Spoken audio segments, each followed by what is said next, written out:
Welcome back to the Midweek Breakdown. My name is the AntMan. He's Brandon Stevens. The guy on the other end is Dalton Miller. Good to have you guys back. You know, we're a week away from Christmas.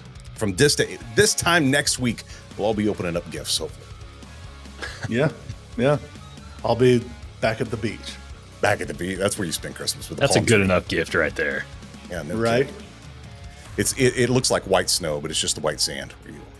Oh, it's not white sand. It's very dirty brown sand, but it's still the beach, and it's not Oklahoma. I'm trying to class up the joint a little bit for you there, B. For Christmas anyway. If there's something people need to understand about Corpus, is that it's not real classy. In fact, one of the statements. Got it. One of the statements and one of the phrases that people use is, "Oh, your corpus is showing," when you're being an idiot or you're being ghetto or you're being trashy. Everybody says, "Oh, their corpus is showing." Oh, that's funny. So if that tells you anything about how classy it is, now we do live in a nicer part, or we do have the house in a little bit nicer part than most of those people, but still, the saying applies at moments, right? Yes, the saying still applies. The saying still applies to people that live in our neighborhood. We're excited to be hanging out with you guys here the week before Christmas and talk a little football, which it was funny. My daughter came in and it was about, I don't know, somewhere around 10 o'clock in the morning, 9:30, something like that on Saturday. And she's like, "What are you doing in here working? Why aren't you making breakfast and watching football?" I got sad news for you, sweetheart. Football's over for the most part. That was a sad Saturday morning, although we still have some big games coming up, some playoff games, and we're going to get into those coming up here in just a little bit. I want to sidetrack just for a second. Is it sports? Yes. Only if you add the word entertainment at the end. This past Saturday was Saturday night's main event, the return for WWE. And if I got flashbacks of when I was 9 years old, I know that you weren't born yet. Dalton got it. Brandon, do you have any memories of watching Saturday night's main event when you were a kid? I definitely do. Some of my first memories of WWE were the Hulk and Ultimate Warrior. Oh, yeah. Facing off. Absolutely. And Ultimate Warrior was my favorite when I was a little kid because he was just full of energy and crazy and, shaking the ropes and, all his strings hanging from his arms and his face paint and his long hair flowing behind him as he sprinted to the ring every time. I do have some of those memories for sure. Dalton, are things starting to connect now, hearing B talk about the Ultimate Warrior that way? Does it kind of lend itself to our interactions on Saturday talking football? Maybe. I don't ever see the face paint. Okay, that's true. Sounds like the Ultimate Warrior might be a little bit more enthusiastic. I don't know, but it's the caffeine. Instead of the Admiral, it's the caffeine. That's the only difference. That's what it is right there. But it was back on Saturday, and it was very nostalgic. So if you loved it then, they're actually going to do several more of these with Jesse the Body Ventura doing some color commentary. Oh, wow. Which is really cool to hear that this past Saturday. I do a wrestling podcast. If you're into wrestling at all, you should check it out, Wrestle Chat Podcast. It actually is released tomorrow, and we'll be doing that. These guys don't talk wrestling. It's me and one of my other buddies, and we just kind of shoot about whatever happened over the week, but definitely be talking about Saturday night's main event. So if you're into any of that, come over there and join us. Let's jump in on some football because we've got some huge games obviously coming up this weekend. It's kicking off the playoffs, and this is what we've all been waiting for the past few years, the 12-team playoff. Let's first start with Notre Dame versus Indiana. It's coming up in 2 days, on the 20th. This is the first game, 7 o'clock on ABC and ESPN. The winner plays Georgia in the second round. Notre Dame right now favored by 7. How are you guys feeling about this game? I mean, this one seems like Indiana had one challenge this year, really, and they lost it. What is it going to be like for them against Notre Dame? I mean, I don't think I think Notre Dame probably wins this handily. I just think they're a more physical team. I don't feel like Indiana showed anything. Their one team they played against that was any good was Ohio State, and I mean they lost that game 35-15. And actually had a score late, I believe, to make that game look even a little bit more closer than it actually was. Where Notre Dame, we've talked about them all year. And in my opinion, I've said it 100 times, sorry, Chief, but Notre Dame being in the playoff drives me crazy. Are they one of the top 12 teams in the country? Maybe, but did they prove it? I don't know. I mean, you look back at their schedule, and I think they played 5 ranked teams, but 2 of them were Army and Navy. Do those even count? I mean, we saw what happened in the Army-Navy game last week. Yeah. And then their other ranked teams were Louisville was ranked 24th when they played them. 1, 2, 3. And then Texas A&M. They beat Texas A&M in the season opener. And didn't beat Texas A&M handily. Turns out Texas A&M turned out to have a pretty decent season, but yeah. I don't know. I just don't really think that, Rourke, the quarterback for Indiana, has shown himself too much to me against teams that matter, which they haven't had all the chances against teams that matter because they only played one team that mattered in Ohio State. So I don't know. I think the tradition of Notre Dame is probably going to lend this to, end up everybody's going to think Notre Dame is going to win, and I think Notre Dame's probably going to win this game. By how much, I'm not sure, but yeah. Well, we'll get into some picks from you guys on all these games coming up at the end. Dalton, you feeling the same way? Feeling like it's going in the same way? I actually think this might be a pretty evenly matched contest. They've both got one common opponent in Purdue. Both of them, ironically, put up 66 points on Purdue. Rourke has thrown for 2,827 yards. He's got 27 touchdowns and only 4 interceptions. So he takes care of the ball. And on the other side, Riley Leonard's been good. He's got over 2,000 yards passing, but he's got 5 interceptions, and those interceptions have come at bad times for him this year. And I still struggle with the fact that they lost to Northern Illinois at home. And I know that that's a fluke game when you look at the rest of their schedule. They've played some other games really tough, but I don't look at their body of work and think that they're that much better of a football team than Indiana. Where I agree with Uncle B 100% is I don't know that Notre Dame is a top 12 team in the country. And I find it interesting that when I look at the playoffs and the committee and the way they put teams, the only game that wasn't matched with the exact same record was Texas Clemson. But they put Notre Dame and Indiana both at 11-1. Then you've got SMU and Penn State both at 11-2. And then you've got Tennessee and Ohio State both at 11-2. And I'm just wondering, did the committee go in and did they try to find matchups where they thought maybe this could be a good game to watch? Because, we talked about it in our last podcast. We would have done some different things with the seedings. And I just feel like when I see this matchup of Notre Dame and Indiana, they were trying to place Indiana with a team that might not blow them out after what they saw Indiana do when they put them up against a powerhouse in Ohio State. And I don't think Notre Dame's at Ohio State's level. I mean, their body of work doesn't give me that. I also think that their running game is very similar too. So you got one running back for Indiana who's averaging 7.1 yards per carry, or Notre Dame, sorry, while Indiana's is averaging 5.5. One's got 15 touchdowns, the other's got 10. I just think this is going to be evenly matched. I think that it may come down to who has the ball last, personally. Yeah. Just and maybe who wins the turnover battle. You get a turnover that gives you the edge, but I'll be shocked if I see Notre Dame come and run away with this, because I don't think Notre Dame's played to that level, even though Indiana hasn't shown that they can play with a top 5 team in the country. The next game, and I'm going to stay with you, Dalton, on this one. You just mentioned they're both 11-2, Penn State versus SMU on Saturday. The first game on Saturday, 11 a.m. on TNT and streaming on Max. The winner plays Boise State in the next round, and Penn State favored by 8.5. Feeling that's fair? Yeah, I do think it's probably fair. This is one that I think Penn State, is a team that could very well potentially cover in this game. You look at Penn State's games, they played Ohio State really, really tough. They played Oregon in the championship game to a 1-score game. Like, Penn State's just a better football team than SMU, in my opinion. You got Drew Aller, who's thrown for almost 3,000 yards, just under it. He's got 21 touchdowns on the season. They've got almost a 1,000-yard rusher. I just think that they're going to be a little bit more battle prepared for this playoff game than SMU is. We saw what happened with SMU when they got put in the biggest game of their season.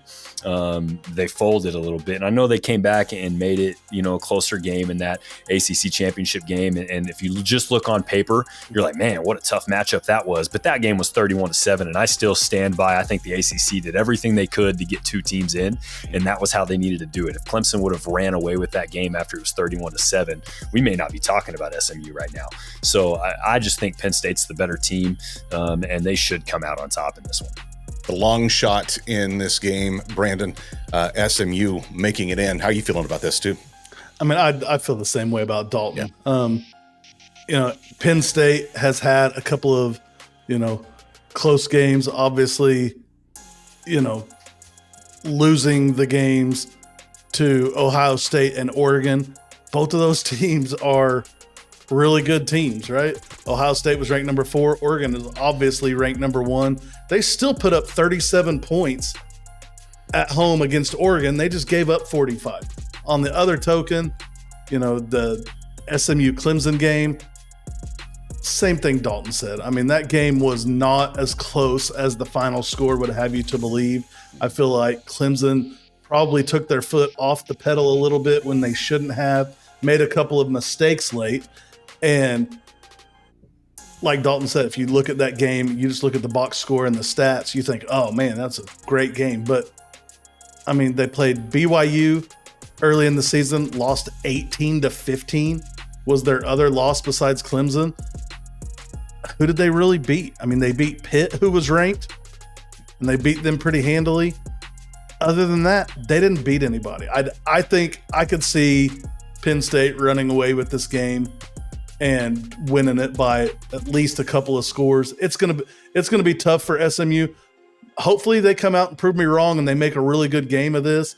Hopefully Jennings, their quarterback, Kevin Jennings, has thrown for over 3,050 yards, 22 touchdowns, 8 interceptions. He's playing against Drew Aller as his counterpart on the other side. Drew's thrown 21 touchdowns, I think 7 interceptions, but it's not as easily matched up on paper when you look at it like that, because I think Penn State is a much more physical team. They obviously play in a more physical conference. Yeah. So some of those teams, even that, we talked about this last week when Dalton was arguing for, some of those SEC teams to be in because their strength of schedule was much stronger. Even against the bad teams, their strength of schedule is much stronger. SMU just didn't see that in the regular season. They didn't play Miami in the regular season. They didn't play Clemson in the regular season. When they did play Clemson, they were getting destroyed versus Clemson for the first 50 minutes of that game and came back in that fourth quarter and made a game out of it. I don't really see this as much of a game. I could be wrong, but I see Penn State kind of running away with this one, I think. Yeah, it's funny you mentioned their Pitt game because Pitt was ranked at the time, and when SMU played Pitt was 7-1. Pitt finished the season 7-5. So from that game, Pitt hadn't won a game. So it's just they just haven't played somebody like Penn State yet. Maybe they will surprise us, but Pitt should handle this one, or Penn State. Sorry. Brandon, you mentioned Clemson keeping their foot on the pedal in their game against SMU. If they keep their foot on the pedal in this game, do you think they come out on top? It's Texas and Clemson going head-to-head at 3 o'clock on Saturday on TNT and Max. Winner plays Arizona State in the next round. Right now, Texas favored by 11.5. How are you feeling on this one? Do I think they can come out on top? I think they can. I think stylist. No, yeah. I think stylistically in this one, this may be the biggest discrepancy as far as I'm concerned when you put two teams on the field together. Although Cade Klubnik has had a hell of a year, 33 touchdowns, only 5 interceptions. They just, something about them in big games just, for me, didn't click until they played in that SMU game. And And then I say big games. It was a big game for getting in the playoffs, but how big of a game really was it? Was the actual game stylistically to play against SMU in the ACC championship? I don't know. I think Texas, and I've said this, I think Texas, top to bottom on offense and defense is one of the top 3 most balanced teams with the abilities of their offense and their defense. It's going to be interesting to see what they do to Cade Klubnik because he can run the ball as well. But I don't really see it. I think what they got to do defensively is get pressure on Quinn Ewers because we've all seen Quinn Ewers buckle under pressure at certain times. In that OU game, the first 2 possessions they had in the OU Texas game this year, OU got pressure in his face and missed basically an interception on the first or second drive. And on the other drive, they ended up getting the interception because they had pressure in his face. And then, of course, we didn't do it again the rest of the game. But if they can consistently get pressure on Quinn, it's going to be up to Quinn Wisner and Golden, their big tight end, to actually make plays down the field and hit holes. I don't know. I feel like the committee did a pretty decent job with these matchups, and then Clemson and Texas were the only 2 teams left.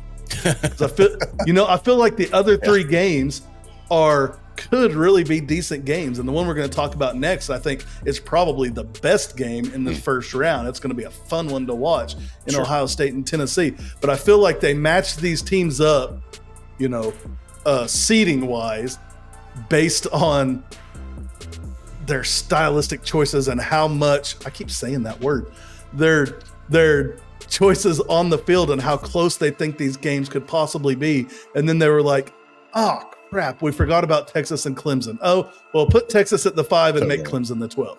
Yeah. Do you, this is a home game for Texas. Am I correct in that? Correct. Yes. Yeah. So Dalton, you feel like a team that may already have an advantage in this game gets to have a home game. Is this going to be a blowout for Texas, or do you think it's closer than we think? I think that it really depends on if Clemson pays attention to what Georgia did to Texas in both games.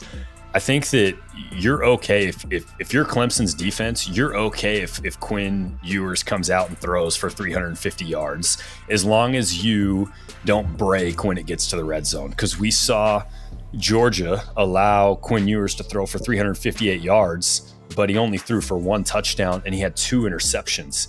And then the big thing is they said, we're going to try and put pressure on him and we're going to sell out to stop the run. And that's what they did. Georgia said, we're going to give up the long ball. We're going to give up passing yards and just hope that we can be in the right position. And they held Texas to 29 rushing yards in the first game and only 31 in the second game. So if Texas has no ground game, that means that Quinn's going to have to keep putting the ball in the air. And if you put pressure on him, he has to make a ton of really quick decisions. And if you're Clemson, that's your advantage. You may give up 400 yards, but did they get in the end zone and did you win the turnover battle? That's where I think you have a chance to win, because if they can get some stops, he mentioned it, Cade Klubnik, he's a gamer. And I think that really, if you're Clemson, you're thinking, we got lucky to be in this thing. We knew we were going to have to go on the road wherever we were going to go. So why not just embrace this hostile environment in Austin? Supposed to be all year long. People talked about this Texas team is going to be the best team in the country, all that. Couldn't beat Georgia at home, couldn't beat them in the SEC championship game. That's the only way I see Clemson having a chance, though, is if their defense can sell out, stop the run, and put pressure on Quinn Ewers. I think that if you allow Texas to start rushing the ball, then Quinn Ewers is going to get really comfortable. He's going to be able to sit back and rely on his offensive line to create some holes. They're going to get movement. They're going to have long drives. That's where I think Clemson gets in trouble. Well, you mentioned if they can do what they did to what Georgia did to them. Remember, that game was in Texas. That first Georgia victory was a home game for Texas. B, what were you going to say? Yeah, I was going to say, if you can keep Texas rushing under 100 yards, I think you have a chance in this game. The question is if they can do it or not. And just a side note, can you imagine how ugly that stadium's going to look with both teams being orange? Brutal. It's going to be so gross. It's a lot of orange. October showed back up. Burnt orange and that gross other bright looking orange, whatever that is, or you're gonna see a mix of purple in the stadium. Oh, it's gonna be awful. Yeah, it's gonna look like baby carrot food. It's like nasty. Yeah, gross. The primetime game on Saturday, Ohio State versus Tennessee. This is a home game for Ohio State. That's at 7 o'clock, ABC and ESPN. Winner plays Oregon in the second round. Ohio State favored by 7. Dalton, staying with you on this one.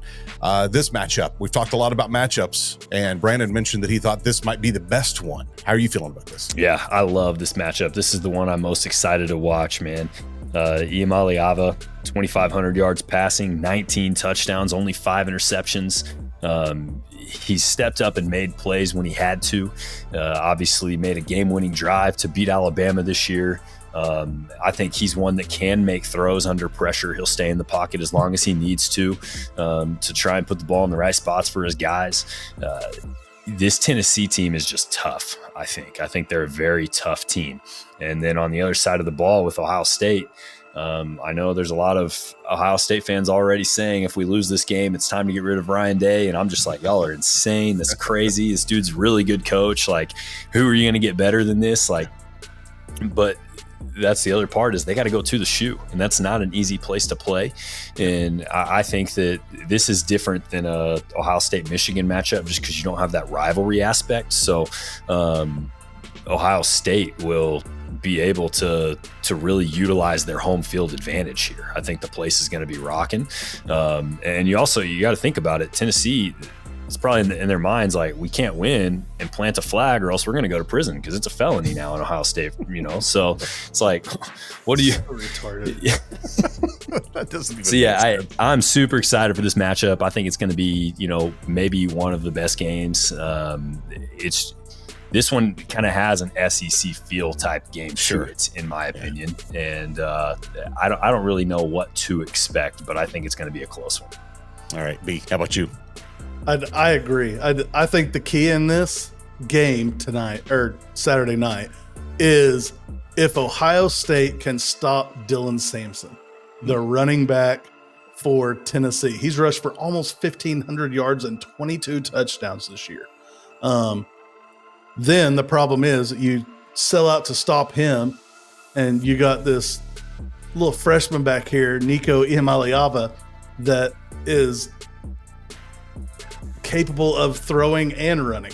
I don't feel like he's as good of a passer as some of the other guys that are, up there in the quarterback rankings in college football. But on the other side, you got Will Howard, who, as much as we've said, or as much as I've said this year that he's just kind of managing the games, he's still thrown for over 2,800 yards, 27 touchdowns, only has 8 interceptions. So going to have to really keep Tennessee's running game in check. If Ohio State can do that, then I think this is Ohio State's game to lose. They're at home. Last time they were at home, they left with a very bad taste in their mouth against Michigan, so they're going to want to be proving something to their fans. I still don't know. We're going to pick these games in a minute. I still don't know who I'm going to pick in this game. This is a tough one for me. I'm excited to watch it. It is definitely going to be primetime viewing, and I will be sitting on the sofa ready for this game. Yeah. Go ahead. I was just going to say, when we talk about like what Will Howard needs to do, when you look back at those 8 interceptions, half of them came against top 25 teams in the country. Yeah. So, in big moments, can he stay settled down? Can he stay calm? Because he threw 2 of them against Michigan in their rivalry game. And that's a big reason for that loss right there, just not being able to take care of the ball. So in a big moment like this, Will Howard's going to have to be able to not try and be hero. Don't play, don't go for the home run. I think he just needs to manage this game, because when he tries to get overzealous on these and get greedy on some of these throws, now he's putting it in a bad spot and putting his team in a bad spot. Yeah, he needs to be check down Charlie and take, 6-8 yards a pop and have long drives going down the field to take some of the, oomph out of this Tennessee offense and make them sit over there for a little bit longer. If Ohio State has a bunch of 3 and outs, they're going to be in trouble. We typically save this for the end of the show, but we're going to do them right here in the middle. The picks. We're going to pick these 4 games, or these guys are going to pick these 4 games. And Brandon, I'm going to give you as long as it takes for Dalton to think about who you're going to pick in the Ohio State-Tennessee game, because that's the one we're starting with, and Dalton will start with you. Okay. I'm glad I get to start, because this is my master lock. Okay. You suck. I am. I didn't know that. And I said we'll just mix it up and flip it, and he can pick whoever to go first. Yep. And this had to be the first game you picked. And literally the reason I let him go first was just because you said I haven't picked who I was going to win this game yet. I was like, okay, that's fine. I'll just go with Dalton. If we were on normal schedule, it would be my turn to go first. But Dalton is like, oh, I know Uncle B is going to pick this, so I'm going to screw him. There's an asterisk by this game already. So that is not what I thought. This one, when you mentioned earlier in what we wanted to do with the new playoff rules, I was like, all right, this one has to be my master lock, because I really like Tennessee in this one. I like them on the road to cover the 7 and to possibly even win it outright. Because Ohio State has that favor by 7, I'm playing for double points here. I think it's going to be a really good game. Could potentially come down to the final possession. And I think that we've seen Tennessee on these game-winning drives find ways to win games even when they're down. They don't feel out of the game even when they get behind. And so I'm gonna go with Heupel here and Iamaleava and Sampson, and I think that they're going to find a way to win this one. This is my master lock, Tennessee +7. Brandon, you can pick the same winner. You just can't pick it as your master lock. What are you thinking on Ohio State, Tennessee? And I didn't bring this up purposefully. Did you see the tweet that went out 8 minutes ago that Nico is entering the transfer portal so he can't play on Saturday? Really? I'm just kidding. No, I'm just kidding. I was like, that wouldn't have happened. I'm just kidding. I had to screw with Dalton for a second. I gotta take him too. That was going to be my master lock. Now I got to figure out which one of these other stupid games I'm going to pick. But that was going to be my master lock as well. So I'm gonna take it. If for no other reason than if they do end up winning, I only lose 2 points because I still get 2 points from my master lock pick. So Dalton will get 4 and I'll get 2 if Tennessee ends up winning. But I don't know that they're going to win, but I don't expect Ohio State to cover that. And I honestly think Tennessee wins this game and moves on to the next round. I mean, it's survive and advance at this point. All right. Next game, Penn State and SMU. And I believe we talked about this, that now the pick will start with Brandon. Is that right? Yep. Okay. So Brandon, who are you thinking? Penn State, SMU. All right. Saturday, 11 a.m. Penn State, SMU. I gotta go Penn State. Just I don't think that SMU has been tested. And I talked about this when we broke this game down a little bit. I don't think Kevin Jennings and those guys on SMU's team have been tested. I know he's thrown for 3,000. Wow. He's thrown for 30,000 yards this year, y'all. Jeez. Yeah, I know he's thrown for 3,050 yards, 22 touchdowns, and 8 interceptions. But I just don't think that they've played anybody. Even this is including Clemson. I don't think they've played anybody that is going to come with the physicality and the bully mentality like Penn State has. Penn State is trying to prove themselves right now, and their 2 losses to Oregon and Ohio State are, 2 big games for them and 2 big chances they had to do that. This is their last chance to prove that if they can't win this game. So I think Penn State, I think Drew Aller has a good game. I think this Penn State defense is just better than this SMU offense. And so I'm going to take Penn State to cover the 8.5. Dalton, over to you. Yeah, this is going to also just be a tough place to play for SMU. Happy Valley is going to be absolutely rocking. And James Franklin, if they get an opportunity to go up 2 or 3 scores, I don't see him doing what Clemson did. I think that they're going to keep their foot on the gas if they can and just try and absolutely run SMU. I think that they're a better football team. We talked about it, SMU. They're a good football team, but their schedule doesn't show us, necessarily are they playoffs. Maybe they're a top 12 team, but are they able to go on the road and get one done at one of the toughest and craziest places to play? I don't think so. Give me Penn State -8.5. All right, Dalton, we're going to stay with you on the next one, and that is Texas versus Clemson, 3:00 on Saturday. Who are you picking here? Man, this is just so interesting to me because it's that 11.5 spread, and it all comes down to if I think that Clemson's defense is going to play aggressive and sell out to stop the run and put pressure on Quinn Ewers, because I think that's the difference in the game. The other part of this is you are playing them in Austin, and that's not easy to do. And I don't think Clemson's been great this season. We saw them hang with Georgia for one half, but the other half they couldn't. It's like they ran out of gas. So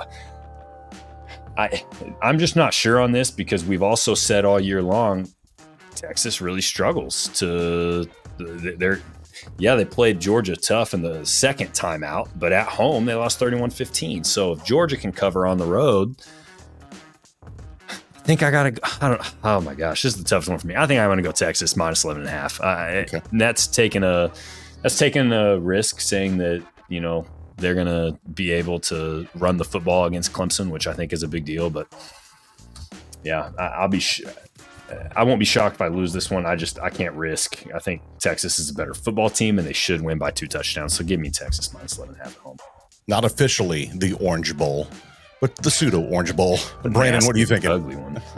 The gross rotten bowl. Orange Bowl. Yeah. There you go. I agree with Dalton on this one. I agree with Dalton on this one. Austin is a tough place to play, and Clemson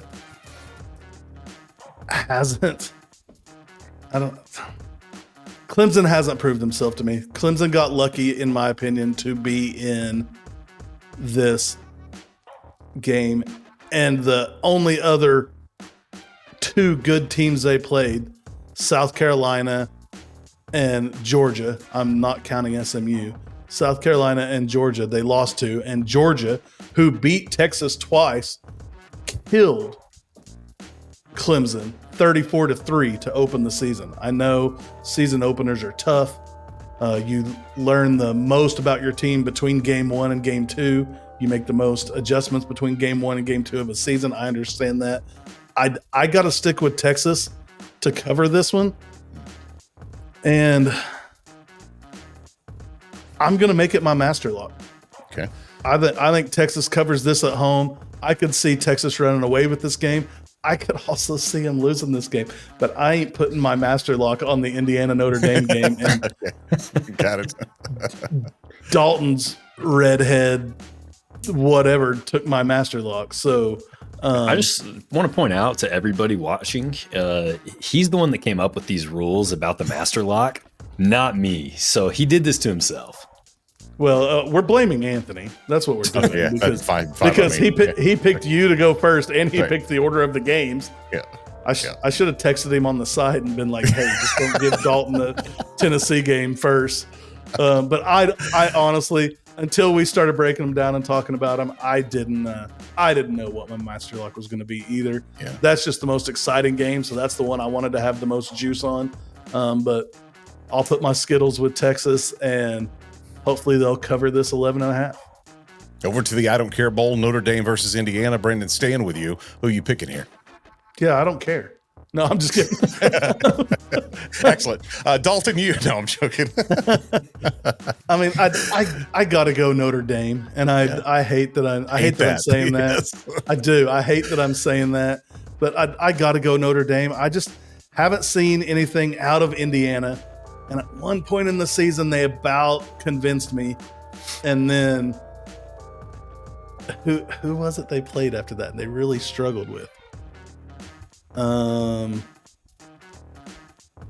It was that Michigan game where they barely beat Michigan, and we didn't think Michigan was very good. And then the next week they got drove by Ohio State. So what a brutal schedule, actually, play Michigan and Ohio State in back-to-back weeks.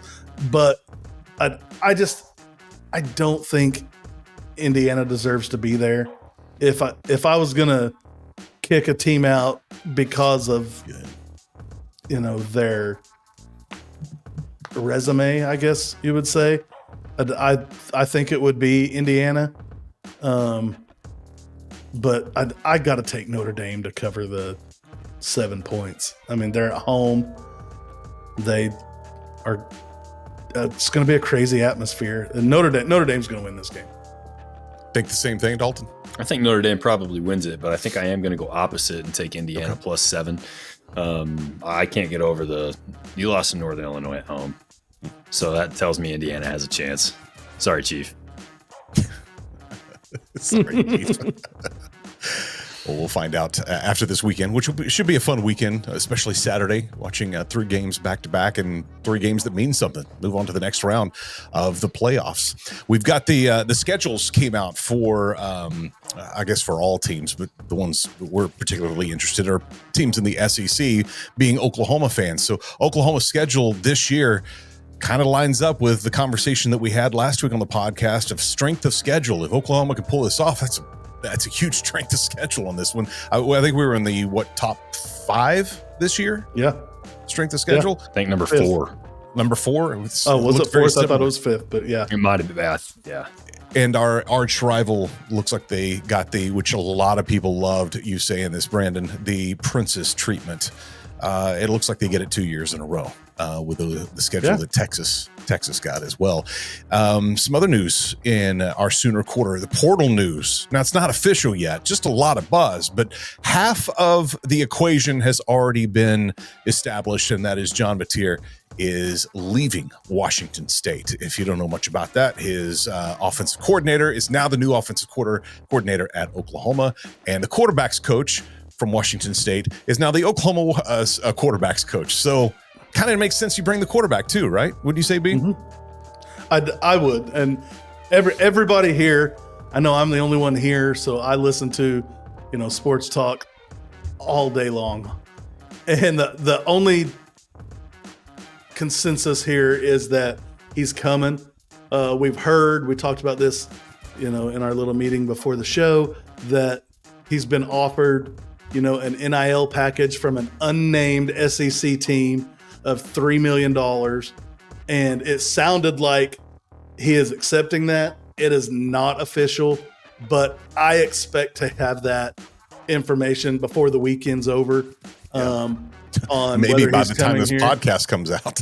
Yeah, no kidding. I keep refreshing because I wanted it to be while we were on this podcast. Yeah, that he said, yes, I'm coming to Oklahoma. But I mean, it seems as though the writing's on the wall, and a lot of Oklahoma fans are, panicking, and we don't have a quarterback, and we've only signed 2 portal players, and apparently we have like 14 different players coming in this weekend on visits that are from the portal. So we should have some more portal signees coming soon, and I think one of them is going to be John Mateer. John Mateer's stats this past season were insane. He completed almost 65% of his passes for over 3,100 yards, 29 touchdowns, only 7 interceptions. Also ran for I think it was 800 and something yards. Yeah, 800. I keep adding your numbers zeros tonight. I keep adding 18,000 yards rushing. He had 18,000 yards rushing and 150 touchdowns. No, he had 800 yards rushing and 15 touchdowns on the ground. So I'm excited. He was number 1 in the country in touchdowns accounted for, with 44, being 29 through the air and 15 on the ground. So I'm excited that he can come in and know the system. That's one thing That's one thing our quarterbacks haven't had the past few years is knowing the system they're going to play in, because we've gone offensive coordinator, co-offensive coordinator, interim offensive coordinator. So there's been no stability between our quarterback and our offensive scheme, which John Mateer has been running this scheme now for 2 years. And I think it's going to be really nice if he does sign to have him coming in and having 2 years left, really, because he'll be a junior next year. So it would be really nice to have 2 years with him in the system he knows and the system that's kind of brought him up the last couple of years. Yeah. If you haven't paid any attention to some of Oklahoma's socials and you are an Oklahoma fan, one you should check out is, tell me if I'm wrong, his name is Deion Burks. Is that his first name? Okay. Yes. It comes in with his jersey in hand. Coach says, "You here to hand in your jersey?" "Yeah, nobody wore it better." He's like, "What's number 6? Baker Mayfield wore it too." He's like, "Okay, well, with that exception." But then he hands it over and they, "Congratulations, best of luck." And then he opens his jacket and he's like, "I'm just changing numbers." He's staying for another year with Oklahoma and now wearing number 4. Think Coach had any knowledge of that before he walked in, or was that a genuine surprise? I think they had knowledge. You think? You don't think it's that cordial when somebody enters the draft or the portal, either one? I mean, and I'm not saying they wouldn't be that cordial. Sure. I'm just saying he had already thrown some hints out on Twitter of him, pictures, and said nothing, but pictures of him in his OU uniform, and so there was already a lot of thoughts that he was coming back. He just hadn't officially announced it yet. So I think so. And with the departure of all the other wide receivers that have just been a mass exodus from OU, it's going to be huge to be able to keep him and hopefully have him healthy for the whole year. Yeah, I hope so. Next week is Christmas. I know you guys are I'm not going to be here for the next couple of weeks, but you guys are going to drop a new podcast, I believe Monday or Tuesday next week. Something like that. Yeah. One of those, unless you're just not busy on Christmas and y'all want to talk football, you can do that. It definitely won't be on Christmas, but I don't know. It could drop on Christmas. Who knows? Was it last year? I think we actually dropped one on Thanksgiving. Did you? Yeah. Well, yeah. Thanksgiving's a little different. That's all about football and eating. Yeah. Yeah. And I was sitting there going, trying to catch your breath. Just my stomach was still so full. That's it. All the deviled eggs. Look for those over the next couple of weeks. I won't see you guys until the new year, so I hope you have a wonderful Christmas and a happy new year. And we've got some exciting things in the works for January 2025. It's not just about college football with a midweek breakdown. That's all I'm going to say for now. So I'll see you back in the new year. Guys, good to see you too. I know I'll talk to you before Christmas, but Merry Christmas. Yeah, we'll definitely talk to you before. I'll wave when we drive by. Yes, please do. When we drive by Friday night, I'll wave. It'll probably be late, so I don't know that I'll call you. You can honk your horn too. That's all right. Okay, I'll honk and wave as long as no one's cutting me off. I don't feel like getting shot in that area. That's a different honk and a wave. That's a different. Yeah. But it's been fun. I'm excited for the playoffs to start this weekend. Excited to get some games in, guys. You know what they say, right? The weekend is good, but the midweek is always better. And boom goes the dynamite.